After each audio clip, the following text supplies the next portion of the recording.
our first point is around, is there an like the reason why we bring up this topic is a lot of people are in a situation of overthinking, overwhelm. Yeah. You've been talking about this, Tony, on this week. Yeah, all correct. of this week, you've had clients that have been going through this sort of process. Yeah. Cheryl, Mark Novak, people that you work with, staff and others, clients. We always see these sort of a situation where people are so overwhelmed and overthinking about what's going on rather than taking that one step. Well, they're overwhelmed because they're trying to solve it in their head. And that's the first thing, is that you don't want to be solving things in your head, right? And there's lots of stuff going on at the moment, whether it be business pressure, whether it be personal pressure. There's obviously the COVID that's still lingering around. There's stuff going on in all of our worlds. None of us are immune from all this sort of stuff. There's so much going on, but people tend to put all this stuff in their head and then try and solve it. And the reality is, and we're going to talk about over the next half an hour or so, how you can actually go about solving and beating overwhelm, because there's some really simple things that you can do to beat overwhelm. But unfortunately, what people's immediate reaction is, I feel overwhelmed, there's so much going on, I'm going to do nothing. I'm going to sit back down, I'm going to watch my Netflix, and that's going to kill me, or I'm going to go and have a beverage, or whatever it might be. And the reality is that problem will be there tomorrow and the next day and the next day. So you need to address the overwhelm. It's not going to go away. Absolutely. And this is a constant thing for us, and I guess it is about taking that one step. What is that one step that you can take to move forward in your situation? Obviously we're looking to focus on what that end goal is, or where we want to get to for ourselves, but what's that one step? What's that one thing? Well, it's interesting when you talk about focus, right? So Tony Robbins, the other Tony, he talks about focus meaning do, right? And so what you focus on, what does that mean to you? And then what are you going to do as a result of it? So you focus on the end of your run. That means to you the euphoria, the endorphins are racing, the feeling of achievement. So what do? You put your left foot in front of your right and you go. Whereas other people are focusing on the start, the start of doing it. The meaning they're putting behind that is, oh my gosh, it's too hard, it's cold, it's hot, it's long, I haven't slept enough, I haven't eaten. So what do? I do nothing. Right, so it's all around focus, meaning do. And the most simple example of this is the glass half full, glass half empty. You know, you've got a glass with 50%. You'd swear this is my first time of doing this. No, you're a shocker. Absolutely terrible. There's you've got a coaching. glass. I do. A glass of 50% with water 50% in it. Is it half full? Is it half empty? Same glass. People are just looking at it from a different perspective with a different meaning. And that's what we do all the time. We place this enormous amount of meaning around things, and that then affects what it is that we do as a result of it. Really interesting.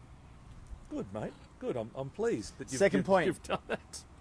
You know, what do we feel like doing? I guess, and are we listening to ourselves? Yeah. This is a big one. And you probably attach emotions to various things. You said about, well, I don't really feel like doing these things because it's going to cause me pain. It's going to cause me anguish. And, maybe the body is not quite ready for it at that point. Maybe it'll never be ready for it. Like if you're thinking in terms of exercise or run and things like that. So you have to you're pushing past a barrier for yourself. Or it's more comfortable, or you can be more lazy with something that that is gonna push you.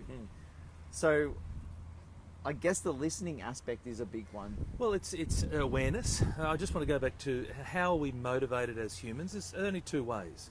We seek pleasure or we avoid pain. That's it. So something that this next thing that's in front of you, whatever that next thing is you're either seeking the pleasure or you're going to avoid the pain. And so if you apply the meaning of pain around running and exercise, then you're going to seek the pleasure of sitting on your couch and not doing anything. You said the C word, comfort, and that's what a lot of people strive for. Whereas when you look beyond that, and we talk about this from a procrastination point of view, you have to look beyond that thing that's in front of you and project into the future. Project as in, hey, in a month's time, when I've done my running, I'm going to have lost 5 kilos maybe, or I'm going to feel a whole lot fitter, I'm going to, improve my cardiovascular health. About lost weight. Kamal's just come on. Oh, fantastic. 11.5 kilos. Woohoo! Yes. We'll have to get Kamal back, actually, because then talk us about, what he's been going through, because I think it's a really great story for him, and he's stuck with it. And you're knocking the tripod, mate. I've got the phone out here, you're knocking... It's all happening. It's crazy, craziness. It here. is crazy. Derek, this good to morning. have you on. There's a whole bunch of, John's stuck on that field word. I think Mark Novak mentioned it as well.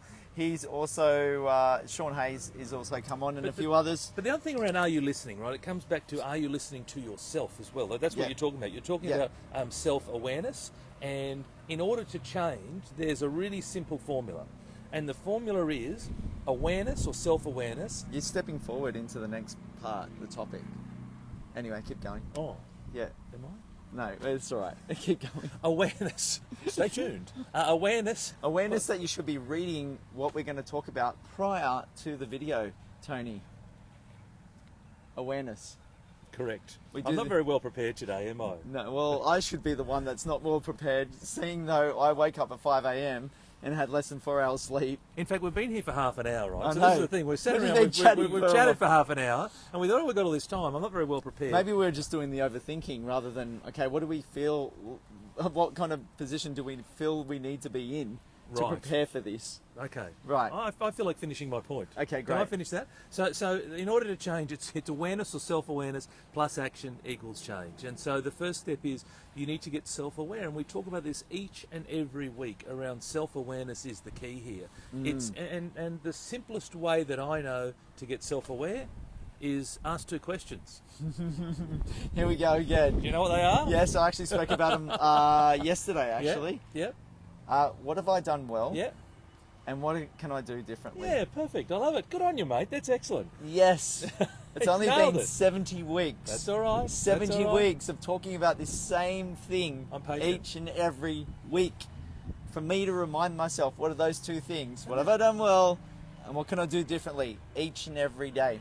And it's so simple. You know, you don't need to have a coach and all that sort of bizzo. It's just those two questions will fundamentally change your life, right? Because the thing is that you now become aware of what are the things that I'm doing well and what are the things that I want to do differently tomorrow when my feet hit the floor.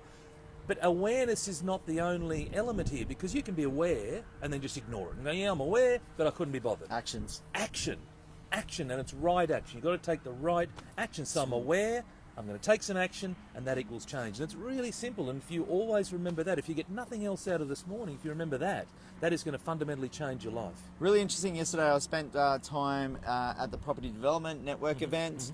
A lot of people that are going through doing some developments, their actions are being, there's results and numbers coming on the board, and they're making profits. Their actions then to stay in the comfort side of business or their jobs, their 9-to-5 jobs, is, and I asked someone, what would be your situation if you actually left work? Could you do more deals? And the answer was yes. Well, why the Yep. why the I'll get F that out, are yeah. you not leaving your job? It's that back to that comfort zone. So they Is that are. the answer? Comfort? Yeah, Yeah, it is. It was for them, and maybe they didn't really spell it out in those words, but you can see it all over their face. The comfort of having that job, or being still with a 9-to-5 paying job, maybe for a little bit of leverage, maybe to pay off some debts and things like that. But it goes back to being more comfortable, and they've got self-awareness Yep. about what's going on, and they're doing really well in property development. Yep, They're yep. making money. Yep. They're aware that their job takes them away from doing more property development, doing more deals, but they're in a situation that they are not listening to themselves. Correct. So So they're so self-aware, Yeah. exactly what Tony was saying, Yeah. self-aware, but not listening and not taking action. Action in regards to leaving their job. I love it. The number of people I spoke to yesterday, that word action just kept going up and up and up again and again and again. Actions, people. That's the secret. In fact, I've got a client of mine in the property space, and he was recently made redundant about 4, 5, 6 weeks ago. Now, he was in a similar boat. So Forced. He was in a similar boat where, no, now's not the right time, blah. Got a redundancy. He is absolutely flying. But sometimes in life, you need the universe to give you a gentle nudge to get you moving forward, and he's absolutely flying, and he'll never look back. He's looking forwards now, and I'm so excited for what the future holds. But for him, for the last sort of 6 or so months, it's like, no, I know I probably should, but I'm not going to. Look, and then he got a boot. He got a big boot. Absolutely, and look, I experienced the same sort of thing, so I can speak from experience in this arena. Like, I was actually in my 9-to-5 job.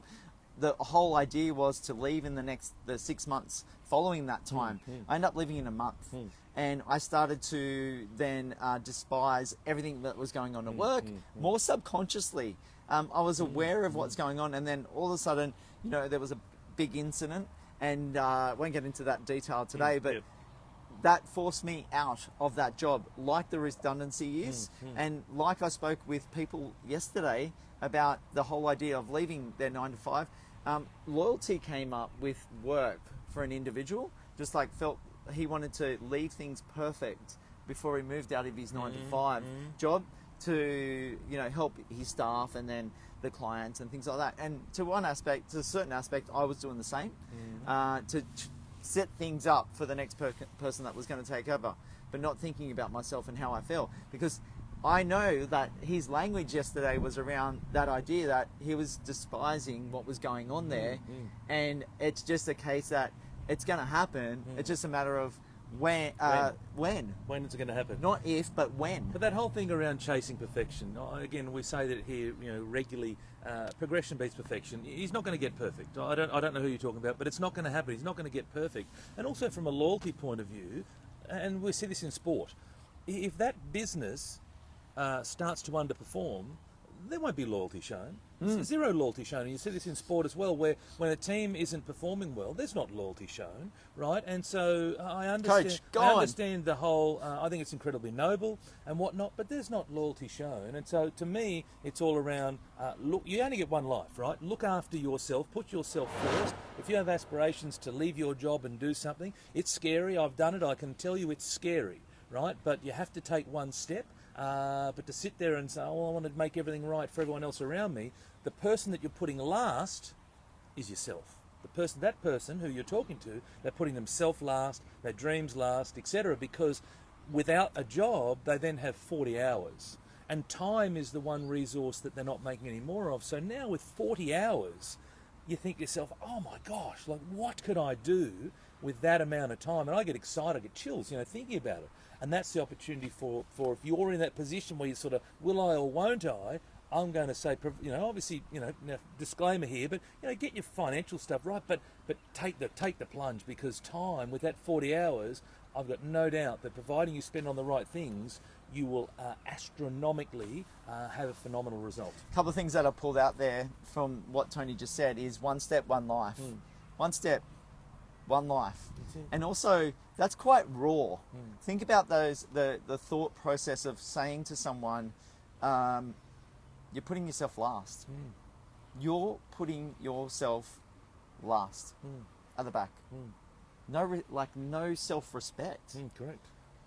And no self-worth. Yep. No. Yeah. Yep. It's all about everybody else. But just on that, right? So let's take this even deeper for people. Every time we hit the snooze button, that's us putting ourselves last. So that you go back to feelings. That's hey, I don't feel like getting up at the moment. I know I probably should for my side hustle or whatever I'm trying to do. I'm going to hit the snooze button. What I'm saying to myself, you mightn't be saying it overtly, but what you're saying is, I'm not that important.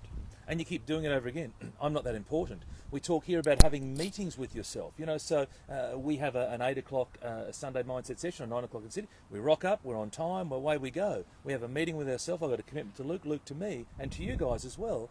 But when we have a meeting with ourselves, it's like at 2 o'clock, I'm going to do this thing for the next hour. 2 o'clock comes, and how often do we go, yeah, it's just for me, just my business. It's just my strategic thinking. And what we're saying to ourselves is, I'm not that important.